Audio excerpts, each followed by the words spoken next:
जय हिंद साथियों, आप सभी का स्टडी विद मराव चैनल पर हार्दिक स्वागत है, अभिनंदन है। आज के इस वीडियो में हमारा डिस्कशन होगा हिंदी के 19वें नंबर के प्रैक्टिस सेट पर। शानदार सेशन होगा, so don't skip the video, क्योंकि यहाँ पर आपको टोटल नंबर 30 प्रश्न मिलेंगे। आपने कितने सही किए कमेंट करके ज़रूर बताइएगा। अगर 25 प्लस तक आप पहुँच रहे हैं तो कहीं ना कहीं ये वर्दी और ये गाड़ी तुम्हारी प्रतीक्षा कर रही है। चलिए सेशन की शुरुआत करते हैं। बाकी अगर आप विस्तार में वीडियो देखना चाहते हैं तो प्लेलिस्ट में जा करके डेडिकेटेड वीडियो देख सकते हो, हर टॉपिक वाइज आपके वहाँ पर बने हुए हैं। ठीक है, पहला बेटा प्रश्न है कि पद्मावत एक महाकाव्य है, कौन सी भाषा में लिखा गया। अगर बात करें हम पद्मावत की तो यह रचना बेटा मलिक मोहम्मद जायसी की है। किसकी है?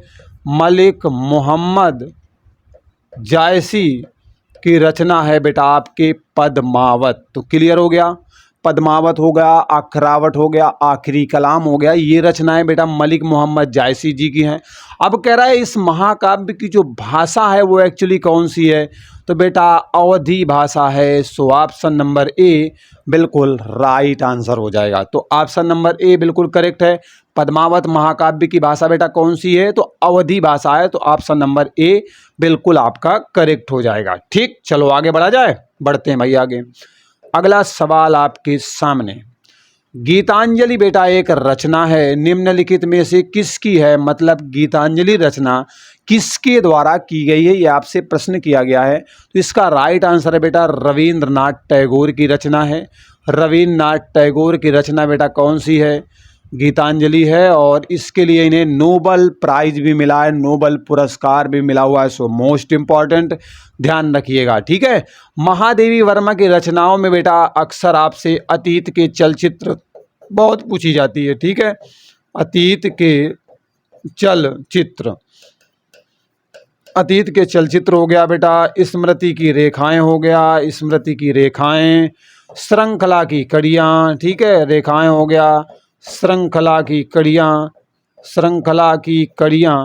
और सबसे बड़ी बात है ना बच्चों, यामा बहुत पूछी जाती है इनकी, इनके लिए बेटा ज्ञानपीठ पुरस्कार इनको मिला हुआ है। ठीक है, ज्ञानपीठ पुरस्कार मिला हुआ है बेटा यामा के लिए, महादेवी वर्मा को। आधुनिक युग की मीरा भी कहा जाता है इन्हें। ठीक है, क्या बोला जाता है बेटा?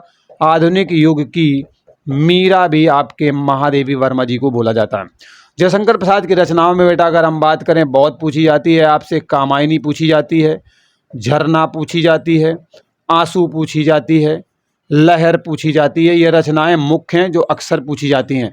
प्रेमचंद की रचनाओं में बेटा अगर हम बात करें तो आपसे गोदान बहुत पूछी जाती है, गबन बहुत पूछी जाती है, रूठी रानी भी पूछी जाती है, नमक का दरोगा बहुत पूछी जाती है। ठीक है, नमक का दारोगा, ये रचनाएं बेटा महत्वपूर्ण रचनाएं हैं जो कि आपके प्रेमचंद की हैं। तो ये इस प्रश्न का जो आंसर है ना वो बेटा Rabindranath Tagore, option number B correct है, जैसा कि पहले मैंने आपको अवगत करा दिया। अगला प्रश्न है कि निम्नलिखित में से, निम्नलिखित पंक्तियों में से किस अलंकार का प्रयोग किया गया। अलंकार बेटा क्या होते हैं? काव्य की शोभा बढ़ाने का काम करते हैं, काव्य की सुंदरता बढ़ाने का काम करते हैं। तो कुल मिलाकर के ये जो अलंकार है ना, ये आपके काव्य के क्या होते हैं बेटा? आभूषण होते हैं। काव्य के आभूषण आपके जो है अलंकार होते हैं। अगर अलंकार के हम बेटा भेद की बात करें तो हिंदी में अलंकार के वैसे तो मुख्य 2 भेद मिलते हैं, लेकिन अगर वैसे बात करें तो 3 भेद हैं। एक बेटा आपका शब्द अलंकार होता है, शब्द अलंकार होता है, मतलब क्या होता है? शब्दों के माध्यम से काव्य की सुंदरता को बढ़ाने का प्रयास किया जाता है। दूसरा बेटा अर्थ अलंकार होता है, और इसमें क्या होता है? अर्थ के माध्यम से काव्य की सुंदरता में 4 चांद लगाने का काम किया जाता है। और तीसरा होता है बेटा उभयालंकार, इसमें क्या होता है ना, आपके शब्द और अर्थ दोनों को लेकर के चलते हैं और काव्य की सुंदरता को बढ़ाने का काम करते हैं। तो 3 प्रकार के होते हैं, एक शब्द होता है, एक अर्थ होता है, एक उभयालंकार होता है। चलिए अब हम सीधे प्रश्न पर चलते हैं। माला फेरत युग गया, फिरा न मन का फेर, कर का मन का डारी दे, मन का फेर।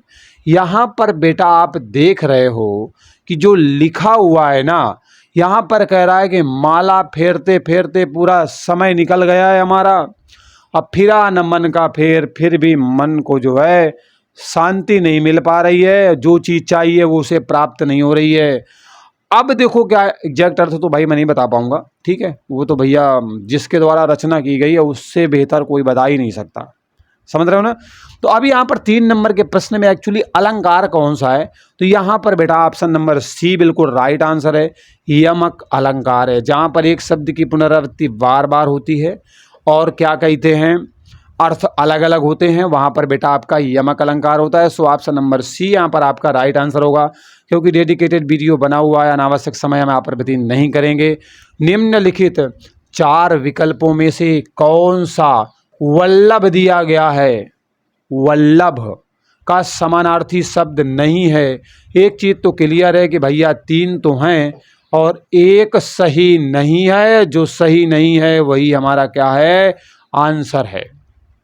दारा, भर्ता, आर्यपुत्र, स्वामी, 4 नंबर का प्रश्न है। तो बेटा दारा नहीं है, सो ऑप्शन नंबर ए बिल्कुल अलग है, बाकी ये कहीं ना कहीं आपस में मिलते जुलते हैं। सो ऑप्शन नंबर ए बिल्कुल राइट आंसर है। मैंने बोला था 25 तक पहुंचना है, काफ़ी बड़ा टास्क है आप सभी के लिए, अगर पहुंच रहे हैं तो ठीक ठाक अवस्था में है, वर्दी प्रतीक्षा में है। त्रिशा का सही विलोम शब्द, विलोम का मतलब होता है बेटा उल्टा अर्थ देने वाले या कह सकते हैं विपरीत अर्थ देने वाले जो शब्द होते हैं वो बेटा उस शब्द के विलोम कहलाते हैं। यहाँ पर चुनाव करना है। तो त्रिशा मतलब किसी चीज़ की भूख होती है और तृप्ति का मतलब होता है भूख का समाप्त हो जाना। सो ऑप्शन नंबर सी 5 का बिल्कुल राइट आंसर, बिल्कुल सही आंसर हो जाएगा। ठीक है, चलिए अगले सवाल पर चलते हैं। अगला सवाल है आपके सामने, निम्नलिखित में से कामदेव का पर्यायवाची शब्द कौन सा है। कामदेव का पर्यायवाची बेटा कौन सा है आपसे पूछा गया है। मदन मैंने यहाँ पर लिख दिया है, कामदेव का ही पर्यायवाची है और आपसे पूछ रहा है इनमें से कौन सा भैया कामदेव का पर्यायवाची है। 6 नंबर का प्रश्न है भैया। मनोज भैया जो है ना ये बेटा आपके कामदेव के पर्यायवाची हैं, तो जिसका नाम हो तो समझ लेना कि वो कामदेव का पर्यायवाची है, वो कामदेव है। ठीक, चलो। मोहन नहीं जाता है, ये बेटा एक वाक्य दिया गया है और इस वाक्य में भाववाच्य में बदलने की बात की गई है। बेटा अगर बात करें हम वाच्य की तो आपके वाक्य में जो वाच्य होते हैं वो 3 प्रकार के होते हैं। वाक्य में क्या मतलब, हिंदी में आपके 3 प्रकार के वाच्य होते हैं। एक बेटा आपका कर्तवाच्य होता है, कौन सा होता है, कर्तवाच्य होता है। दूसरा आपका कर्मवाच्य होता है और तीसरा बेटा आपका भाववाच्य होता है। और आपके सवाल में भाववाच्य दिया भी गया है, भाववाच्य के बारे में बताया भी गया। बेटा जिस वाक्य में कर्ता की प्रधानता होती है वहाँ पर आपका कर्तवाच्य होता है। कर्म की प्रधानता वाक्य में है तो कर्मवाच्य का उदाहरण होगा। भाव की प्रधानता आपके वाक्य में है, कथन का भार भाव पर पड़ेगा तो वहाँ पर भाववाच्य होगा। क्लियर।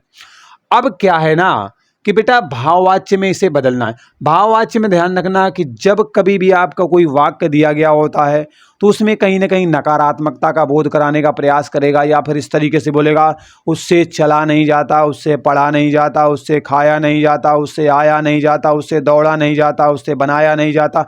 कुछ भी इस तरीके से अगर लिखा है तो वो कहीं ना कहीं आपको भाववाच्य की तरफ लेकर के जाएगा। तो अब आप यहाँ पर देख रहे हो मोहन नहीं जाता है, ये तो आपके वर्तमान काल में दिया गया। मोहन को नहीं जाना है, यहाँ पर कोई भाववाच्य की बात नहीं है। मोहन नहीं जाया करता है, मोहन नहीं जाया करता है, इसमें सही से प्रयोग नहीं किया गया नहीं का। मोहन से जाया नहीं जाता, देखो वही हो गया ना, मुझसे खाया नहीं जाता, अब मोहन से जाया नहीं जाता। सो ऑप्शन नंबर सी यहाँ पर क्या होगा, भाववाच्य में बदल जाएगा। वाक्य यही है लेकिन बदलेंगे भाववाच्य में, तो मोहन से जाया नहीं जाता। और यहाँ पर भी मोहन नहीं जाता है, नहीं जा रहा, और जाया नहीं जाता है ना, झाड़ पे चढ़ा दिया उसको। सो ऑप्शन नंबर सी यहाँ पर क्या होगा, बिल्कुल राइट आंसर हो जाएगा। चलिए अगले सवाल पर चलते हैं।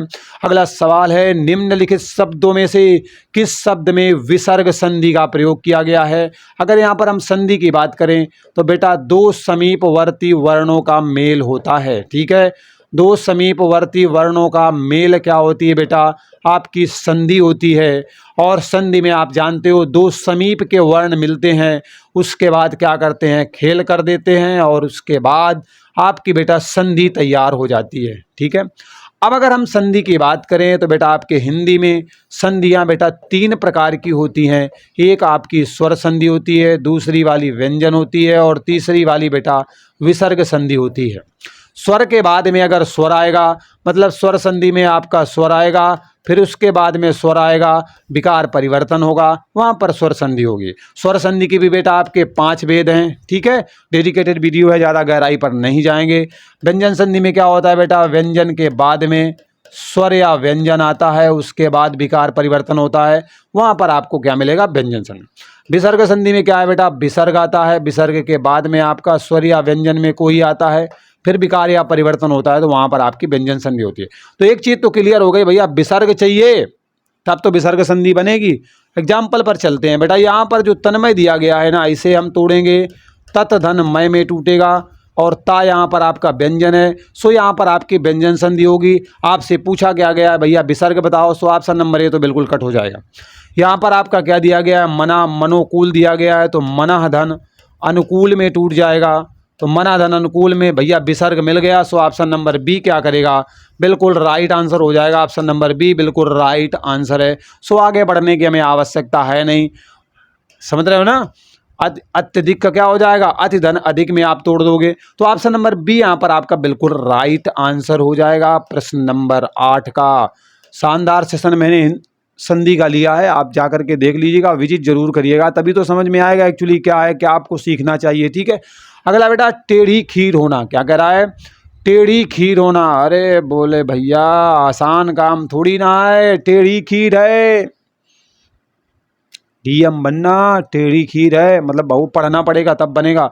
मुहावरा, मुहावरा बेटा एक आपका वाक्यांश होता है, असंभव कुछ भी नहीं है, क्योंकि मन के हारे हार है, मन के ठाने जीत, समझ रहे हो। तो मुहावरा बेटा आपका वाक्यांश होता है, और इसका सही अर्थ कौन सा है निम्नलिखित में से, तो टेढ़ी खीर का कमजोर मानना होता नहीं है, डामाडोल ये तो कोई बात नहीं है, खीर का टेढ़ा, खीर का टेढ़ी होती है यार, कठिन काम होना, ठीक, कठिन काम है, मतलब भैया बहुत टेढ़ी खीर है।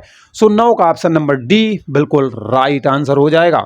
चलिए अगले सवाल पर चलते हैं, और ये सवाल है, एक बेटा शब्द पथ दिया गया है, और इसका उचित समानार्थी शब्द देना है, यही अर्थ देने वाला होना चाहिए। तो पथ मीन्स हम तो हमेशा से पढ़ते आए हैं रास्ता, क्योंकि इसी पथ से बेटा पथिक बनाया गया है, इसी पथ में इक प्रत्यय लगा करके पथिक बनाया गया है, मतलब जो रास्ते में चलता है व्यक्ति वो पथिक कहलाता है। तो एक चीज़ तो क्लियर हो गई कि पथ मतलब रास्ता होता है, मार्ग होता है। सो ऑप्शन नंबर डी आपके 10 नंबर का बिल्कुल राइट आंसर हो जाएगा, और कहीं हमें जाने की आवश्यकता है नहीं। भजन क्या होते हैं, वो तो भैया भूखे भजन न होए गोपाला, है ना।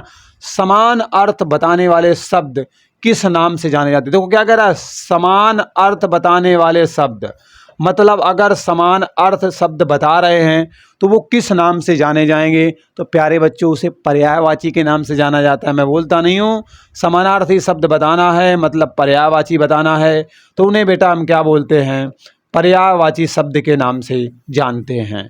विलोम शब्द क्या होते हैं बेटा, उल्टा अर्थ देने वाले होते हैं, ठीक, इससे तो आप परिचित हो।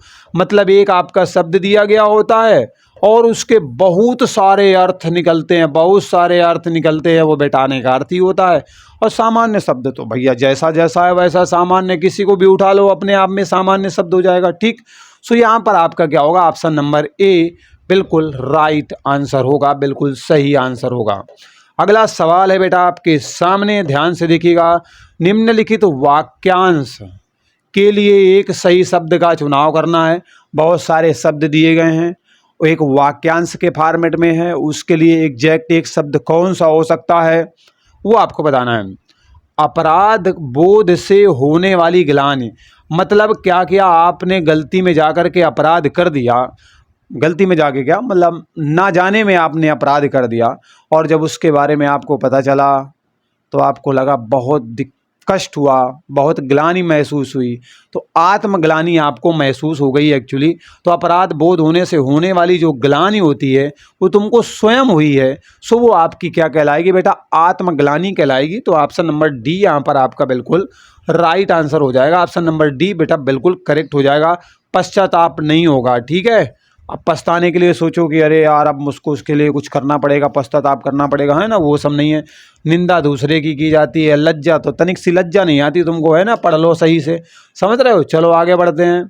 अगला सवाल है अस्त्र। अस्त्र बेटा दिया गया एक शब्द, इसका तद्भव बताना है। बेटा एक बात ध्यान रखना कि संस्कृत के जो शब्द होते हैं, संस्कृत के बेटा जो शब्द होते हैं ना, इनको हमने उठाया और उठा करके हिंदी में क्या किया, ज्यों का त्यों प्रयोग कर लिया। मतलब जैसे संस्कृत में है वैसे ही हमने हिंदी में प्रयोग करना चालू कर दिया। तो वो बेटा क्या कहलाते हैं, वो आपके तत्सम शब्द कहलाते हैं। अगर हमने संस्कृत शब्द को उठाया और अपने अनुसार क्या किया, कुछ उसमें परिवर्तन कर लिया, बदलाव कर लिया, फिर क्या किया, हिंदी में लेकर के आए और प्रयोग करने लगे, तो वो बच्चा क्या होता है, तद्भव शब्द होता है। ठीक है, मतलब कह रहा है कि संस्कृत शब्दों का ज्यों का त्यों हिंदी में प्रयोग तत्सम, संस्कृत शब्दों का बदला हुआ रूप हिंदी में प्रयोग कर रहे हो तो तद्भव। अब यहाँ पर कह रहा है तद्भव बताना है, तो तद्भव का मतलब है संस्कृत शब्द का जो मतलब है ना, उसे कहीं ना कहीं आप बदलेंगे और उसके बाद प्रयोग करेंगे। तो चलिए, अष्ट नहीं होगा यहाँ पर, एक्चुअली अष्ट होना चाहिए, अष्ट होना चाहिए यहाँ पर। ठीक है, अष्ट, अष्ट क्या है, अष्ट। अकॉर्डिंग टू ऑप्शन मुझे चेंज करना पड़ेगा, वैसे अस्त्र का भी हो सकता था। ठीक है, लेकिन यहाँ पर हमें अकॉर्डिंग टू ऑप्शन चेंज करना पड़ेगा। तो अष्ट का मतलब बेटा क्या होता है, 8 होता है। 8 होता है ना, 1 2 3 4 5 6 7 8। सो यहाँ पर आपका राइट आंसर कौन सा हो जाएगा, 13 का ऑप्शन नंबर सी चला जाएगा। ठीक, अकॉर्डिंग टू ऑप्शन मुझे चेंज करना पड़ा और एक्चुअली टाइप भी वही किया गया था, लेकिन वहाँ पर मिसप्रिंट हो गया है, मैनेज कर लेना, मैंने बाकी क्लियर कर दिया है। ठीक है, अगला बेटा, निम्नलिखित उपसर्गों में से कौन सा उपसर्ग संस्कृत का नहीं है। बेटा एक बात समझ लो, कोई भी आपके सामने एक शब्द दिया गया है और शब्द के अगर बाद में आप कुछ भी ऐड कर रहे हो, तो शब्द के बाद में जो भी कुछ जोड़ रहे हो वो बेटा आपका क्या होता है, वो आपका प्रत्यय होता है। अगर शब्द के पहले आए और यहाँ पर आपने क्या किया, पहले कुछ जोड़ दिया, तो पहले जो जोड़ोगे वो बेटा उपसर्ग के नाम से जाना जाएगा। ठीक, तो एक चीज़ तो क्लियर हो गई कि पहले जुड़ने की बात कर रहा है। कौन सा कह रहा है, संस्कृत का नहीं है, संस्कृत का बेटा हम नहीं है, बाकी आपके सारे के सारे उपसर्ग संस्कृत के हैं। आओ, प्रा, अनु, ये आपके संस्कृत के उपसर्ग हैं। तो option number A he correct होगा, क्योंकि आपसे नहीं की बात पूछी गई है। ऑप्शन नंबर ए बिल्कुल आपका सही आंसर हो जाएगा। चलिए अगले सवाल पर। अगला सवाल है, गांव का उच्चारण स्थान कौन सा होगा। क्या बात है यार, मतलब ऐसा लिखता है ना, घा का उच्चारण स्थान होगा यहाँ पर। ठीक है, घा का उच्चारण स्थान बेटा कौन सा होगा। आप सभी जानते हैं कि जो हमारी हिंदी की वर्णमाला है वहाँ पर बेटा 52 वर्ण हैं। 52 वर्ण में से आपके जो है स्वरों की संख्या 11 है। तो इनका जो हम उच्चारण करते हैं तो कहीं हमें कंठ का प्रयोग करना पड़ता है, कहीं तालु का प्रयोग करना पड़ता है, कहीं मूर्धा का प्रयोग करना पड़ता है, कहीं दंत का प्रयोग करना पड़ता है, कहीं ओठ का प्रयोग करना पड़ता है इनके उच्चारण में, अर्थात इनको बोलने में। तो वही आपसे जानना चाहता है, ये जो का दिया गया है इसका उच्चारण स्थान एक्चुअली है कौन सा। तो बेटा बोल के देखना, कख गग अंगा, कख गग अंगा, कख गग अंगा, तो गले का प्रयोग किया जा रहा है। ये कंठ है ना, साउंड बॉक्स है तुम्हारा, इसका प्रयोग किया जा रहा है। सो ऑप्शन नंबर यहाँ पर बी बिल्कुल करेक्ट हो जाएगा अगर घा की बात करें। अब बेटा कंठ वर्ण में आपके जो है का भी आता है, खा भी आता है, गा भी आता है, घा भी आता है और अंगा भी आता है। ये बेटा जो अंगा है ना, इसे हम पंचमाक्षर के नाम से भी जानते हैं। ठीक है, और ये जो अंगा है ना, इसे अनुनासिक वर्ण के नाम से भी हम जानते हैं। सो ध्यान रखिएगा, अनुनासिक वर्ण के नाम से मतलब जो 5वां वर्ण है ना, हिंदी वर्णमाला में बेटा 5 वर्ग हैं आपके, 5 वर्ग हैं। एक आपका का वर्ग है, एक का वर्ग है बेटा, एक चा वर्ग है, एक टा वर्ग है, एक ता वर्ग है, एक पा वर्ग है। 5 वर्ग हैं आपके। ठीक है, और इसमें कुल मिलाकर के 25 वर्ण दिए गए हैं। ओके, अगर बात करें दंत की तो कह रहे जिन वर्णों के उच्चारण में बेटा दांत का प्रयोग करते हो, ता था दादा, ता था दादा, है ना, तो इस तरीके से। तो इसमें बेटा आपके ता हो गया, था हो गया, दा हो गया, धा हो गया, ना हो गया, तथा ददना, ये आपके ना वाला भी आपका पंचमाक्षर या अनुनासिक वर्ण कहलाता है। मूर्धा में बेटा क्या होता है ना, जीभ आपके ऊपर तालु वाले एरिया से टकराती है जाकर के, तो मूर्धा में आपको ट ट ट ठो डो ढो टो ठो डो ढो टो ठो डो ढो, है ना, इस तरीके से बोलो, खुद ही देखो मजा आएगी। तालु में होता है च छ ज ज छ ज ज च छ ज झ च छ ज झ है ना, ये सब इसी में आती हैं। छ छ ज आपके जो है तालु वर्ण में आती है। ओके चलो यहाँ तक भाई क्लियर हो गया। बाकी बेटा डेडिकेटेड वीडियो बना, ज़्यादा समय दे नहीं सकता, फिर भी तो बहुत बता रहा हूँ भाई। निम्नलिखित में से कौन सा विशेषण संज्ञा शब्द से नहीं बना? पहली बात तो विशेषण को समझ लो बेटा। विशेषण जो होता है वो मोस्टली की बात कर रहा हूँ मैं, संज्ञा और सर्वनाम की विशेषता बतलाने का काम करते हैं। संज्ञा और सर्वनाम की विशेषता बतलाने का काम कौन करता है? तो वो विशेषण करते हैं।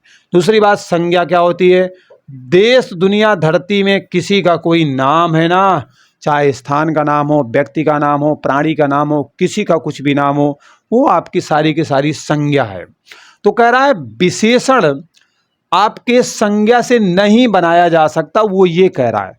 एक संज्ञा है और उससे हम विशेषण नहीं बना सकते, वो आपसे पूछा गया है। तो बेटा अगर ग्रामीण की बात करें तो ये बेटा आपके ग्राम से बनाया गया है। ग्राम आपकी संज्ञा है, इसलिए हम ग्रामीण को बना सकते हैं। भारत बेटा आपका एक संज्ञा है, भारत से हम भारतीय बना सकते हैं। दिन आपकी एक संज्ञा है, इससे दैनिक बना सकते हैं। लेकिन ये बेटा जो बाहर इसमें आएगा ना, बाहर ये आपका क्या है? एक अव्यय है। अव्यय, ठीक है, क्या है? अव्यय है। अव्यय, अव्यय मतलब अविकारी शब्द है।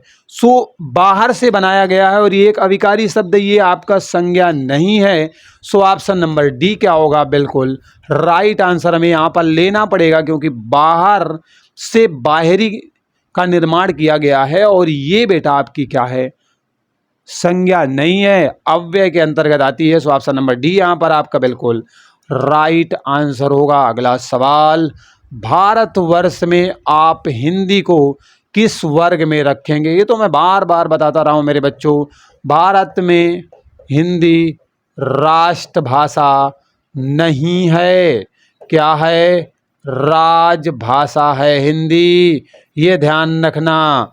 भारत में आज तक जब मैं वीडियो रिकॉर्ड कर रहा हूँ, हिंदी एक राजभाषा ही है। राष्ट्रभाषा बनती है कि नहीं बनती, वो आगे देखने को मिलेगा, ठीक है। तो राजभाषा इज द राइट आंसर है। सो आप किस में रखेंगे? राजभाषा में ही रखेंगे। सो ऑप्शन नंबर बी बिल्कुल राइट आंसर हो जाएगा, ठीक। चलो, क्योंकि आप सभी जानते हो कि हिंदी को मोस्टली आपके जो हिंदी भाषी राज्य हैं वो आपके जो है उत्तर भारत में ही मिलेंगे। 9 राज्य मिलेंगे और एक केंद्र शासित प्रदेश दिल्ली है, जो कि आपके हिंदी भाषी में है। बाकी तो भैया अलग अलग है, आप सभी जानते हो। भारतीय संविधान में 22 भाषाओं को स्थान दिया गया, तो समझ सकते हो, है ना। बस इतना बहुत है यहाँ के लिए। आगे बढ़ते हैं। अगला है, इंद्रियों की पहुँच से बाहर हो, मतलब जो कुछ भी इंद्रियों की पहुँच से बाहर है। तुम्हारी इंद्रियों की पहुँच से बाहर है। हाथ कानून के बहुत लंबे होते हैं, लेकिन उससे भी पहुँच से बाहर है। तो वही क्या कह रहा है बेटा? एक शब्द का चुनाव करना है। तो इंद्रियों की पहुंच से जो बाहर होता है ना, उसे अतीन्द्रिय के नाम से जानते हैं। तो ऑप्शन नंबर ए यहाँ पर क्या होगा? बिल्कुल आपका करेक्ट हो जाएगा, ठीक। चलो, यहाँ तक तो भाई समझ में आ गया, कोई डाउट है नहीं। अगला सवाल है, कमल के समान नयन। अरे क्या बात है, कमल नयन, कमल के समान नयन। तो जब मैंने समास बनाया तो बना कमल नयन।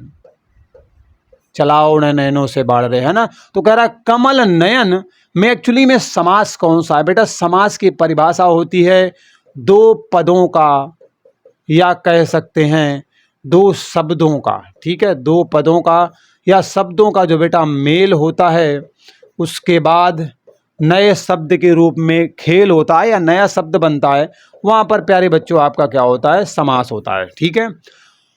अब क्या है ना कि बेटा समास तो आप समझ गए। अब कमल नयन में क्या है, इसको जब हम आंसर करेंगे तो यहाँ पर बेटा आपको कर्मधारय समास मिलेगा। 19 नंबर का प्रश्न है, राइट आंसर बेटा क्या होगा? कर्मधारय समास होगा।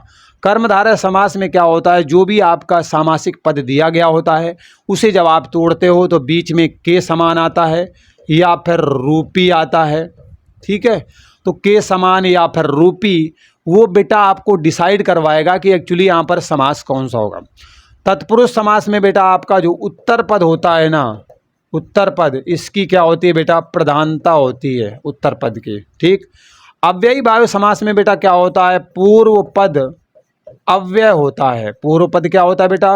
अव्यय होता है। और साथ ही साथ में बेटा अव्यय की क्या होती है? प्रधानता होती है। अव्यय की प्रधानता होती है। ठीक है।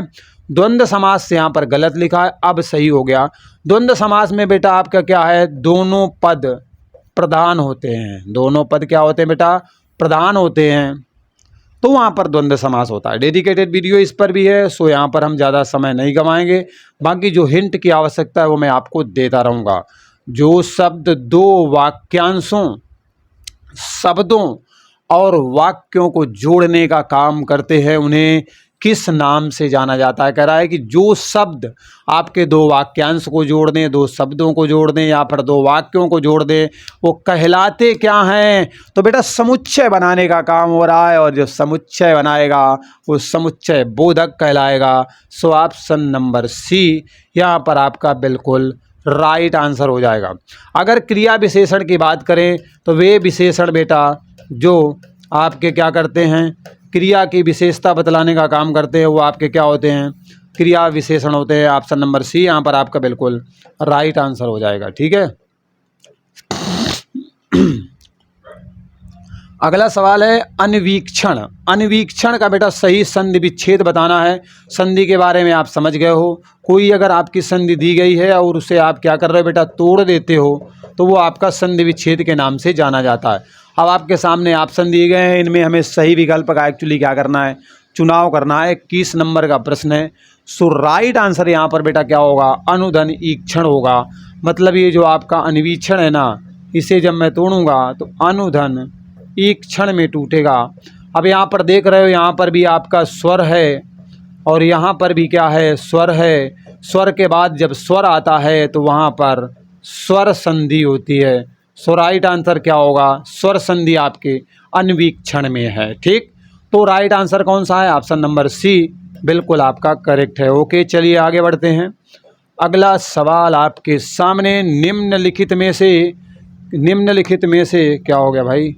निम्नलिखित में से, ठीक है, ओके, हाँ, निम्नलिखित में से किस शब्द में अव्ययी भाव समास करा नहीं है? मतलब 3 में अव्ययी भाव समास है, चौथे में नहीं है। जिसमें नहीं है वही वाला सही है। अब देखो क्या है? आय व्यय होना चाहिए, बा नहीं होगा। आय व्यय, आय व्यय, आय व्यय में बेटा क्या है? दोनों पद प्रधान है। अब जब दोनों पद क्या है बेटा? प्रधान है, तो यहाँ पर क्या होने वाला है? आपका द्वंद्व समास होने वाला है। क्या होने वाला है बेटा? द्वंद्व समास होने वाला है। और आपसे कह रहा है अव्ययी समास, अव्ययी भाव समास के उदाहरण नहीं है कह रहा है, तो पहला वाला तो बेटा द्वंद्व समास हो गया। प्रतिमास में प्रति एक अव्यय लगा है, सो ये है। यथार्थ में यथाधन अर्थ लगा है, सो है। प्रतिदिन में प्रति लगा हुआ, ये सारे के सारे अव्यय हैं। सो आपके बी, सी और डी ये बेटा अव्ययी भाव के हैं, लेकिन ए वाला एक्चुअली आपके द्वंद्व समास का है। सो राइट आंसर ऑप्शन नंबर क्या होगा? ए करेक्ट हो जाएगा। तो थोड़ा क्लियर कर दूं, नहीं तो कंफ्यूज हो जाओगे। तो ऑप्शन नंबर ए बेटा बिल्कुल राइट आंसर है। ये आपके द्वंद्व समास का उदाहरण है, बाकी आपके अव्ययी भाव के हैं। ठीक, चलो अगले सवाल पर। साथियों, ये रहा आपका 23वें नंबर का प्रश्न। कबीरदास। कबीरदास के बारे में बेटा आप सभी जानते हैं। इनकी रचना बीजक है, साकी शब्द रामायणी का समूह है, आप सभी जानते हैं। तो बेटा इनका संबंध तो भक्ति काल से है, ये बिल्कुल कन्फर्म है। लेकिन कह रहा है किस धारा के कवि हैं? बेटा कबीरदास जी आपके संत टाइप के व्यक्ति थे और संत थे। सो राइट आंसर क्या हो जाएगा? संत काव्य धारा। ऑप्शन नंबर सी यहाँ पर आपका बिल्कुल करेक्ट आंसर हो जाएगा 23 नंबर प्रश्न का। ठीक है, चलिए अगले प्रश्न पर चलते हैं। बेटा 24वां प्रश्न दिया गया है, वे अव्यय। अव्यय का मतलब होता है जिसको आप व्यय नहीं कर सकते। कहने का मतलब हिंदी भाषा में आप परिवर्तन नहीं कर सकते। ना आप बेटा लिंग के हिसाब से परिवर्तन कर सकते हो, ना वचन के हिसाब से परिवर्तन कर सकते हो, ना कारक के अनुसार परिवर्तन कर सकते हो। वो आपके अव्यय होते हैं। वाक्य में किसी शब्द के बाद में लगा दिया जाता है विशेष अर्थ बल देने का काम।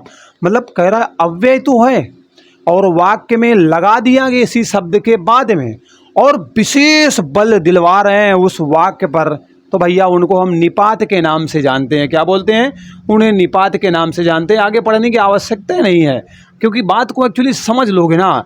विशेष बल देने का काम करवाता कौन है? और अव्यय होते हैं वो बेटा आपके निपात होते हैं। सो 24 का ऑप्शन नंबर बी बिल्कुल राइट आंसर हो जाएगा। ठीक है, चलिए, सेशन और बंदे की मेहनत अगर पसंद आ रही हो तो सच बता रहा हूँ, निम्नलिखित में से, अरे क्या हो गया भाई, निम्नलिखित में से, ये तो भाई शैतानी कर रहा है। निम्नलिखित में से, अभी चल रहा हूँ बस आपके प्रश्न में, वाक्य में अपूर्ण वर्तमान काल का प्रयोग किया गया, मतलब पूर्ण वर्तमान में नहीं हुआ है, अभी पूरा पूरा काम नहीं हुआ है, मतलब काम चल रहा है। जहाँ पर बेटा काम चल रहा है, अर्जुन खेल रहा होगा, ना भैया ना, भविष्य की बात न बताओ। अर्जुन खेलता होगा, ना ना, अर्जुन खेलता है, ना ना, अर्जुन खेल रहा है, काम अभी चल रहा है, पूर्ण नहीं हुआ है, अभी खेलने का काम चल रहा है, जी भर के खेलेगा, है ना। जा अर्जुन जा, जी भर के खेल ले, है ना। तो वही कह रहा है, जी भर के जब खेल लेगा उसके बाद बंद करेगा तब बात बढ़ेगी आगे की, लेकिन अभी तो वो खेल ही रहा है। सो यहाँ पर अभी काम चल रहा है, पूर्ण नहीं हुआ, इसलिए अपूर्ण होगा। ऑप्शन नंबर डी 25 का राइट आंसर होगा। ठीक है, चलिए आगे बढ़ते हैं बेटा। अगला सवाल, निम्नलिखित में से, क्या बात हो गई भाई, निम्नलिखित में से, ये कुछ नौटंकी चल रही है। निम्नलिखित में से किस वाक्य में सकर्मक क्रिया का प्रयोग किया गया है? बेटा सकर्मक क्रिया का मतलब होता है कर्म वाली क्रिया का प्रयोग आपके किस वाक्य में किया गया है। तो बेटा कर्म कहाँ पर दिया गया है? वह रोज टहलता है, कर्म लापता। बालक मैदान में दौड़ रहे हैं, कर्म लापता। लड़के छत पर पतंग पतंग पतंग, भैया कर्म है। और उड़ाना क्या है? क्रिया है। तो सकर्मक क्रिया का उदाहरण बेटा ऑप्शन नंबर सी चला जाएगा। Right answer option number C यहाँ पर क्या होगा? बिल्कुल आपका करेक्ट आंसर होगा। ठीक है, चलिए एक बार मैं फिर से चुनाव करने की कोशिश करता हूँ कि क्या बात है भाई, ये पेन जो है कहाँ चला जाता है। चलो अगला सवाल तो हो ही गया भाई आपका। अगला है, निम्नलिखित शब्दों में क्रिया विशेषण कौन सा है? मतलब क्रिया की विशेषता बतलाने वाले शब्द आपके क्रिया विशेषण कहलाते हैं। क्रिया की विशेषता बतलाने वाले शब्द बेटा आपके क्रिया विशेषण के नाम से जाने जाते हैं। अब यहाँ पे कह रहा है क्रिया की विशेषता बतलाने वाला जो विशेषण होता है बेटा तेज होता है। सो ऑप्शन नंबर सी यहाँ पर क्या होगा? बिल्कुल राइट आंसर हो जाएगा। उसका कारण भी है, आपसे मैं बोलूँगा तेज, तेज है भाई तेज, फिर मैं बोलूँगा दौड़ो जवानों क्या कर रहे हो, तो दौड़ना क्रिया है, तेज इसकी विशेषता बतला रहा है कि तेज तेज दौड़ना है, मंद चाल मंद बुद्धि वाली चाल नहीं चलनी है। सो यहाँ पर तेज क्या है बेटा? ये आपका क्रिया विशेषण है। तो ऑप्शन नंबर सी 27 का बिल्कुल राइट आंसर हो जाएगा। अगला सवाल आपके सामने, वह जो व्याकरण जानता है, एक व्यक्ति जो बेटा व्याकरण को जानता है उसे किस नाम से जाना जाता है? मेरे लल्ला, जो भी व्याकरण को जानता है उसे वैयाकरण कहते हैं। सो भारी सब पर ऑप्शन नंबर बी पड़ेगा, वैयाकरण is the right answer. Option number B यहाँ पर आपका क्या होगा? बिल्कुल करेक्ट हो जाएगा। अगला सवाल, शरणार्थी के लिए एक उपयुक्त अंग्रेजी शब्द का चुनाव करना है बेटा। शरणार्थी को ना फिगटिव बोलते हैं। अब अंग्रेजी में क्या पढ़ोगे? आप पढ़ लो। ऑप्शन नंबर डी यहाँ पर भैया सही है। अंग्रेजी वाले हो ना तुम, तो अंग्रेजी पढ़ लेना। बाकी फंडामेंटल बेटा मूल वाली बात होती है, फाइनेंशियल आपके वित्तीय बात होती है, फेथफुलनेस है नहीं।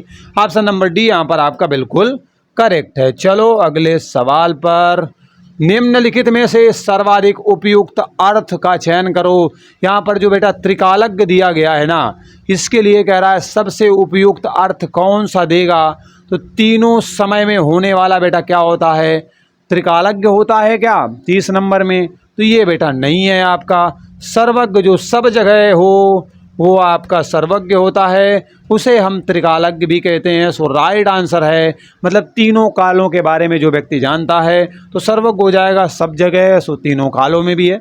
ऑप्शन नंबर बी यहाँ पर करेक्ट हो जाएगा।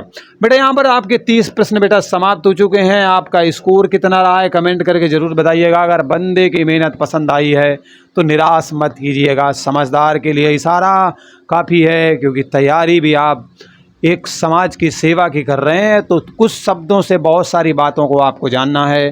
तो मेरे यही शब्द हैं, समझदार के लिए इशारा काफ़ी है। चलिए मिलते हैं अगले वीडियो में नए अपडेट के साथ। बाय बाय, टेक केयर, जय हिंद।